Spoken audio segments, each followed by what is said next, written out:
History archives کے معزز ناظرین السلام علیکم۔ شمالی سینٹینل جزائر جو خلیج بنگال میں واقع ہیں، ہندوستان کے انڈمان اور نکوبار جزائر کا ایک دلچسپ اور منفرد حصہ ہیں۔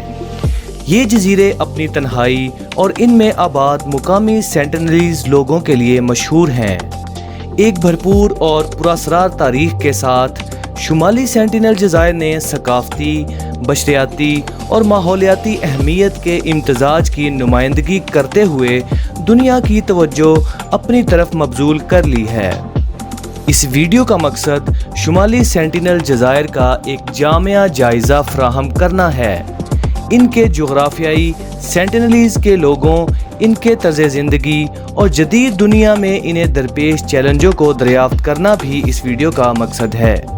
تو آئیے ناظرین شروع کرتے ہیں، مگر شروع کرنے سے پہلے آپ سے گزارش ہے کہ ہمارے چینل کو سبسکرائب کریں اور بیل آئیکن ضرور پریس کر دیں تاکہ ہماری آئندہ آنے والی ویڈیوز آپ تک پہنچ سکیں۔ جغرافیائی طور پر شمالی سینٹینل آئی لینڈز جزائر کا ایک چھوٹا گروپ ہے جس کا سائز تقریباً 72 مربع کلومیٹر ہے، جو بحیرہ انڈمان میں واقع ہے۔ یہ بڑے جزائر انڈمان کا حصہ بناتے ہیں جو مین لینڈ انڈیا سے تقریباً 1300 کلومیٹر جنوب مشرق میں واقع ہیں۔ یہ خیال کیا جاتا ہے کہ انڈمانی لوگوں کے آباء و اجداد بشمول سینٹینلیز 2000 سال پہلے جزائر انڈمان میں ہجرت کر کے گئے تھے، ممکنہ طور پر افریقہ یا جنوب مشرقی ایشیا سے۔ جزائر انڈمان افریقہ کے مقابلے جنوب مشرقی ایشیا کے قریب واقع ہیں، اور محققین کے درمیان مروجہ نظریہ یہ ہے کہ انڈمانی لوگوں کے آباء و اجداد بشمول سینٹینلیز جنوب مشرقی ایشیا سے ہجرت کر کے آئے تھے۔ مقامی انڈمانی آبادیوں پر کیے گئے جینیاتی مطالعات سے پتہ چلتا ہے کہ ان کا ایک منفرد جینیاتی ورثہ ہے، اور یہ ممکنہ طور پر افریقہ سے ابتدائی ہجرت سے پیدا ہوئے ہیں۔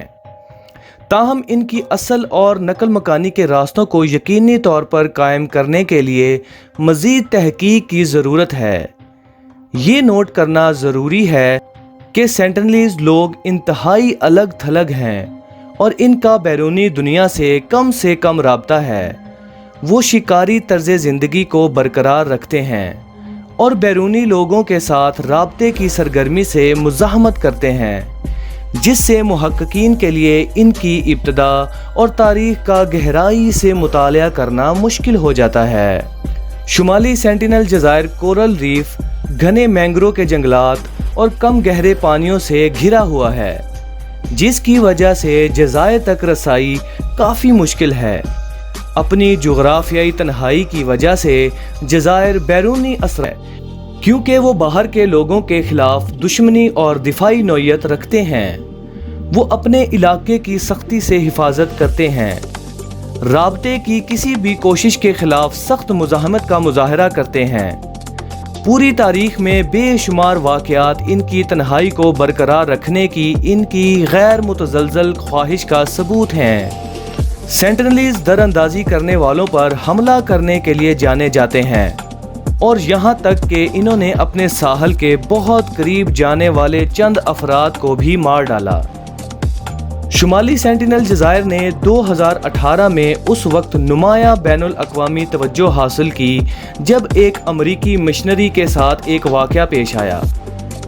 جان ایلن چاؤ، ایک نوجوان امریکی عیسائی مشنری نے ہندوستانی حکومت کی پابندیوں کے باوجود سینٹینلیز لوگوں سے رابطہ قائم کرنے کی کوشش کی۔ افسوسناک طور پر چاؤ کو اس کے غیر مجاز دورے کے دوران سینٹینلیز نے ہلاک کر دیا۔ چاؤ کے معاملے نے مشنری سرگرمیوں کی اخلاقیات اور غیر رابطہ شدہ قبائل کے حقوق کے بارے میں ایک عالمی بحث کو جنم دیا۔ کچھ لوگوں نے سینٹینلیز لوگوں کی خود مختاری کو نظر انداز کرنے اور ممکنہ طور پر انہیں غیر ملکی بیماریوں سے دوچار کرنے پر چاؤ کو تنقید کا نشانہ بنایا۔ دوسروں نے اس کے عمل کو اس کے مذہبی عقائد اور عیسائیت کو الگ تھلگ کمیونٹیز تک پہنچانے کی خواہش کے طور پر دیکھا۔ نتیجے کے طور پر ہندوستانی حکومت نے عدم مداخلت کی سخت پالیسی پر عمل درآمد کیا اور شمالی سینٹینل جزائر کو قبائلی ریزروڈ قرار دے دیا۔ تمام غیر مجاز داخلے پر پابندی لگا دی گئی۔ محدود براہ راست رابطے کے باوجود کچھ مشاہدات اور مطالعات نے سینٹینلیز طرز زندگی پر روشنی ڈالی ہے۔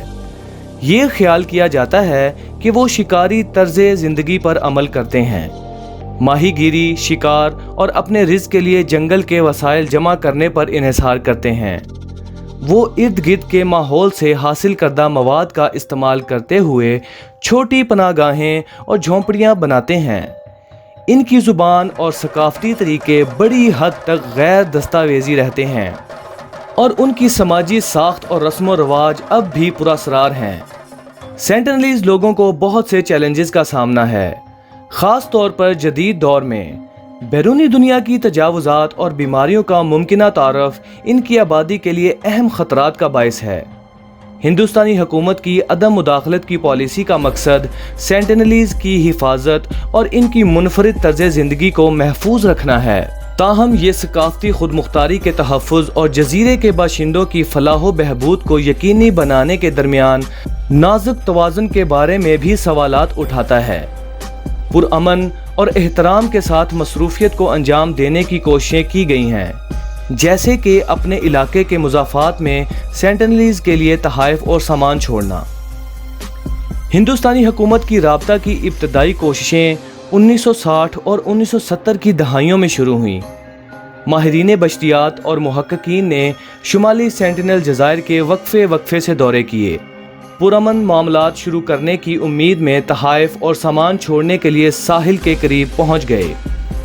ان پیشکشوں میں ناریل، کھلونے اور دیگر اشیاء شامل تھیں جو ممکنہ طور پر سینٹینلیز لوگوں کی دلچسپی کو جنم دے سکتی تھیں۔ 1991 میں ہندوستانی حکومت نے ماہر بشریات تری لوک ناتھ پنڈت کی قیادت میں رابطہ مہم قائم کی۔